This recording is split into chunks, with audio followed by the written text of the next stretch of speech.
আপন জনকে যে ঠকায় সে নিকৃষ্ট জালেম, নিকৃষ্ট জালেম, নিকৃষ্ট জালেম।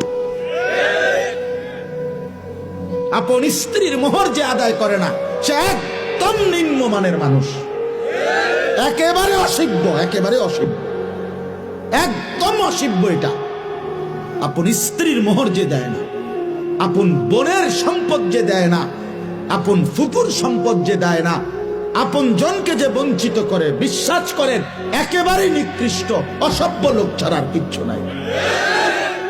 অসভ্য মানুষ, বেহায়া লোক, বেহায়া। কত বড় বেহায়া জানেন? আপন বোন রে বলে নিবাগা, নিবাগা, তাইলে আর ভাই বোনের সম্পর্ক রাখতে না? হ্যাঁ, আমি জানি না, আমরা তো এই দেশের মানুষ, আমি জানি না, আমি কি শান্তির দেশে থাকি নাকি? নিবাগা তাইলে একবারে মানে সুদবোধ করে নিগেবা, আর আইতা না, ভাই বোনের সম্পর্ক রাখতে না তাইলে। হ্যাঁ, এই 10 শতক নিবাগা।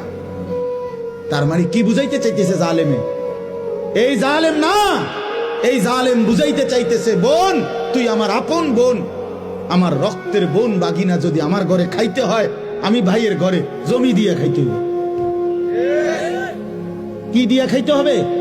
জমি দিয়ে খাইতে হবে। কিন্তু গ্রামের মানুষ যদি খাইতে হয়, আমার ঘরে জমি দেওয়ান লাগে না, এমনি খাইতে পারে। তুমি কি গ্রামের মানুষরে মেহমানদারি করাও না? কথা বলেন না কেন? তো তখন কি তার থেকে জমি নিছিলা? তো তারে খাওয়াইলা কোন লজ্জায়? আর আপন বোনের বেলায় কও যে নিবাগা, আর আইতা না তাহলে আর নিতে না, একবারে নিবাগা সুদবোধ কইরা। কি পরিমাণ বেহায়া মানুষ!